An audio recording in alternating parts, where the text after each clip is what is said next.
Vitamín B1, známy aj ako tiamín, bol objavený v roku 1897.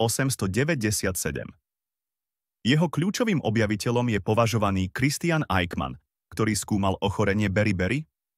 V 90. rokoch 19. storočia si všimol, že kurčatá krmené lúpanou ryžou mali príznaky tejto choroby, zatiaľ čo pri krmení nešúpanou ryžou príznaky zmizli. V roku 1912 poľský biochemik Kazimierz Funk izoloval z ryžových otrúb látku, ktorá zabraňuje beriberi, a pomenoval ju vitamíne, čo znamená životne dôležitá amínová látka. Tým potvrdil Eichmannove objavy a ukázal, že ide o nevyhnutnú látku pre život. Tiamín je dôležitý na premenu sacharidov na energiu, ktorú naše telo potrebuje na každodenné fungovanie. Zohráva významnú úlohu pri správnom fungovaní nervového systému a pomáha pri prenose nervových vzruchov.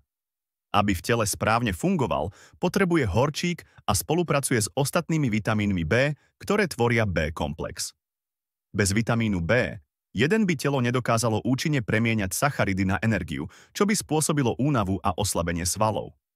Rovnako by správne nefungoval mozog a nervový systém, čo by mohlo viesť k neurologickým problémom a typickým príznakom choroby beriberi.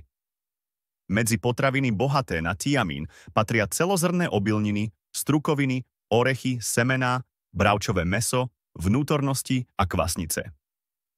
Vitamín B1 pomáha predchádzať ochoreniu beriberi, podporuje zdravé nervy, svaly a srdce a je dôležitý pre dobrú mentálnu výkonnosť.